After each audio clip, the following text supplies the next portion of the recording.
Hello,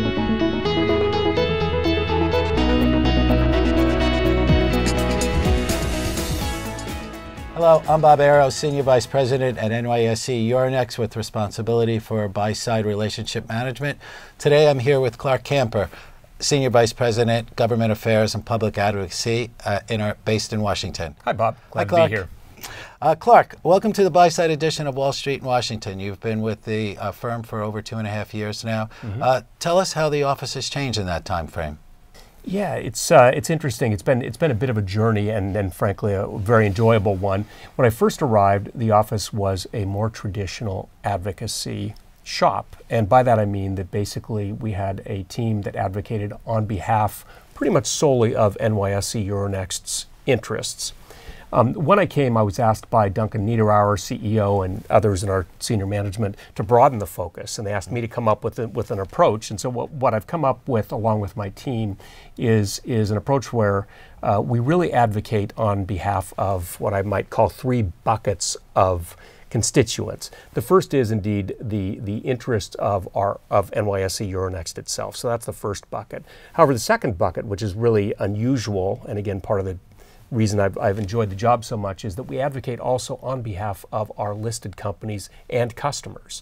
So we take issues that are of broad interest to industry and advocate on behalf of those. The third bucket on which we advocate is the broader market itself. Now, it sounds a little bit corny, I'm the first to say that, but in fact, given the legacy and we think the responsibility and opportunities that we have as NYSE in particular, we have opportunities to stand up and really speak about what's good for the markets and ultimately what's good for investors. So those are really the 3 buckets that we now advocate on behalf of.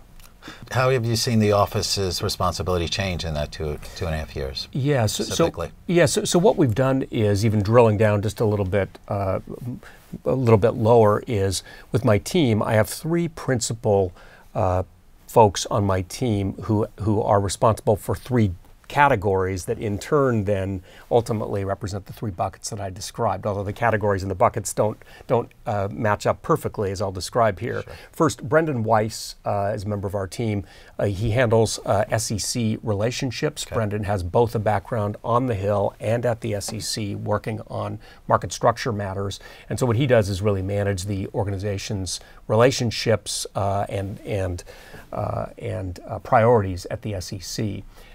Flipping over to the CFTC and derivatives matters, Don Stump is another member of my team who manages those relationships. Don, like Brendan, had a long history on the Hill and was one of the principal derivative staffers during Dodd-Frank. So she is, again, managing our relationships along with the business at the CFTC. Third member of my team is Regan Anderson, who runs our issuer advocacy. And so what she does is that marries up a little more cleanly with the bucket that I described at first with our issuers and other customers. What Regan does is create programs where we can advocate not only on behalf of customers, but also provide access to Washington for issuers and other customers, including the buy side. So specifically, how do you see the office's impact on the buy side trading and within the current market structure? Right. We have a couple matters right now that are of great interest to the buy side. So for instance, one is the Volcker rule. Needs no introduction for good or for bad for our audience. Sure.